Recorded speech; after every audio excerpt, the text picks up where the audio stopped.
anak ni Secretary Remùllà tumanggi sumailalim sa drug testing. Mga netizens, dismayado!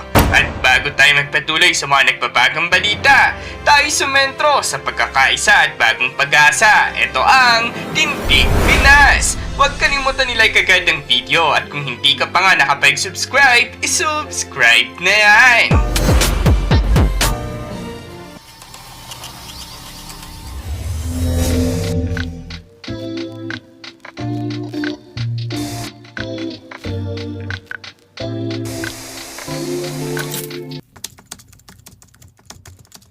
Si Juanito Jose Remùllà III, ang panganay na anak ni Department of Justice Secretary Chiéf Crïspin Remùllà, ay inaresto noong October 11 dahil sa umano'y importasyon ng 893.91 grams ng high-grade marijuana na may tinatayang street value na 1.25 million pesos. Noong October 19, sinampahan na siya ng kasong illegal possessions of dangerous drugs na inihain ng tanggapan ng mga taga-usig ng Las Piñas. Ang mahiwalay na reklamo ng importasyon ng illegal na droga at paglabag sa customs law ay ipinasa sa tanggapan ng piskal ng Pasay para sa preliminary investigation. Sinabi ng Philippine Drug Enforcement Agency spokesperson Derek Carrion na tumanggi si Juanito Jose na sumailalim sa drug testing sa payo ng kanyang abogado.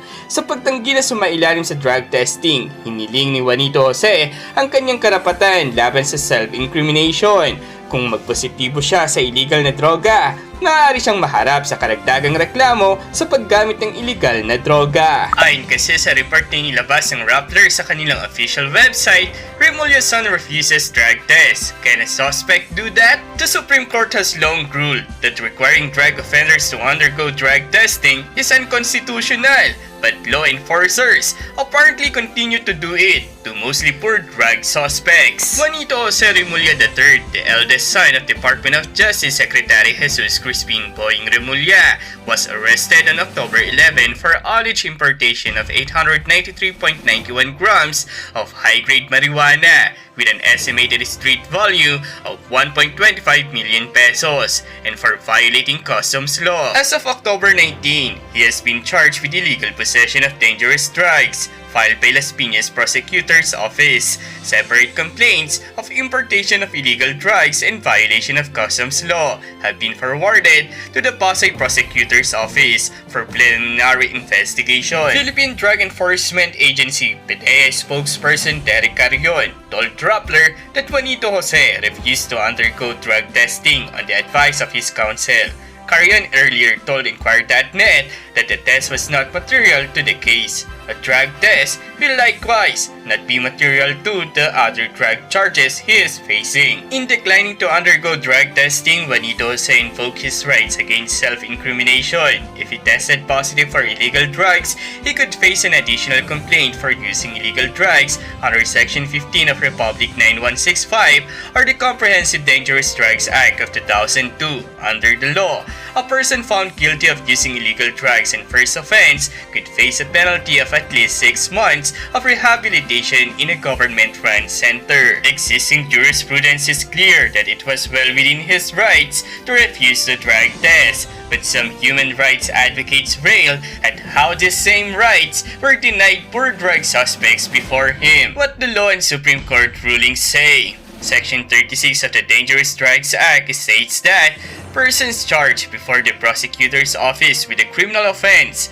having an impossible penalty of imprisonment of not less than 6 years and 1 day shall have to undergo a mandatory drug test.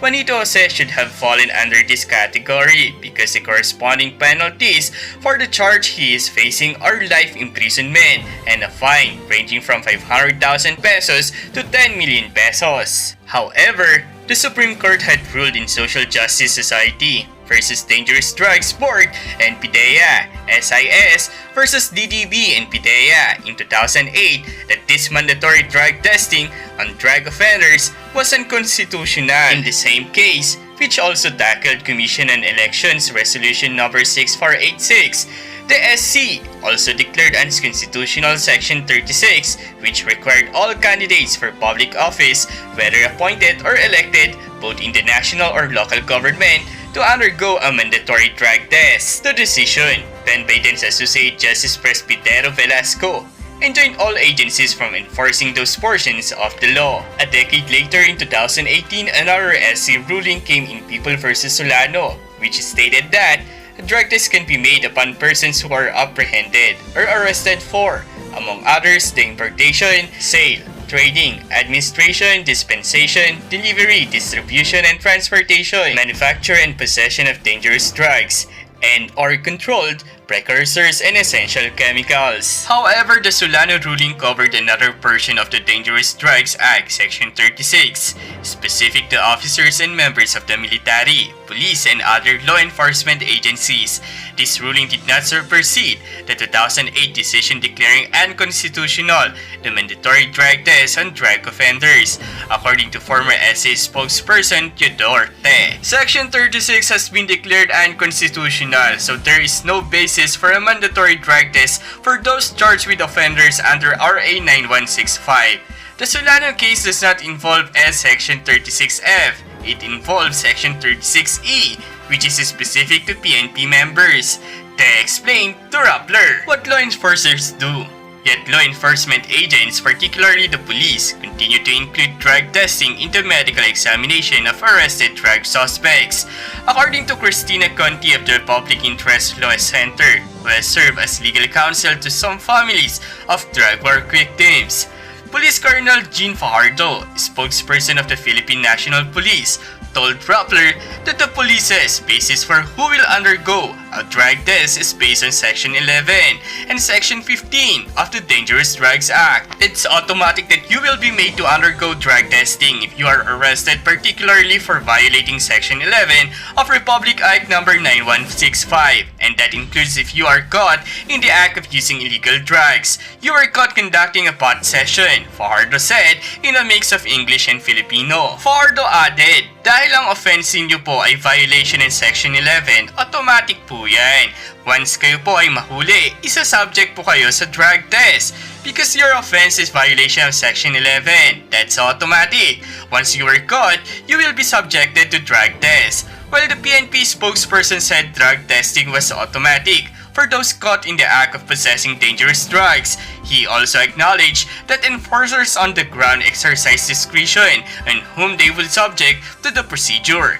It depends on the nature and facts and circumstances of the case. It depends on the operating unit's appreciation of certain individuals they arrest, Fajardo said. In Conti's view, the arresting unit should have subjected Juanito Jose to a drug test. She said it would have been valid since the drug test was confirmatory for trigger offenses. Trigger offenses are offenses which the arresting officers have reason to suspect could be related to drug use. In several cases, the Supreme Court has said that taking urine samples does not violate the right against self-incrimination because it is a mechanical act and not testimonial, Conti said. What other drug suspects have experienced? In contrast, alleged drug offenders from poor communities have not been able to invoke their rights to decline drug testing.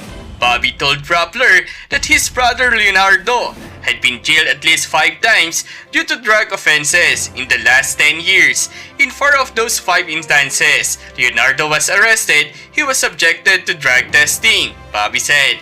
Pinapaihi siya. He was ordered to urinate, Bobby said, adding that his brother had undergone drug testing through urine sample. He said Leonardo complied because arresting authorities pressured him. The last time Leonardo was jailed for a drug offense and underwent a drug test was in 2020. He was released in 2022. Erwin, a member of Rise Up, an Alliance by Rights advocate foreign at the height of then-President Rodrigo Duterte's drug war and killings, said he was also subjected to a drug test when he was arrested for an alleged drugs offense. His case was later dismissed. The law and Supreme Court ruling aside, for rights groups the issue remains to be that of the police according Remulla's son. Due process, while ordinary folks accused of drug offenses couldn't invoke their rights the same way. Pwede observing the law in the case of Remulla's son and their use of the law against ordinary people who were arrested on the same charges certainly reeks of double standard, said Cristina Palabay, Secretary General of the Group Karapatan. At sa naging isyung ito, ano ang iyong naging reaksyon? Naging malaya magbigay ng kanilang opinion sa comment section. Hanggang sa muli tayo sumentro sa pagkakaisa at bagong pag-asa. Ito ang Tindig Pinas. Huwag kalimutan i-like ang video at kung hindi ka pa nga nakapag-subscribe, isubscribe na yan!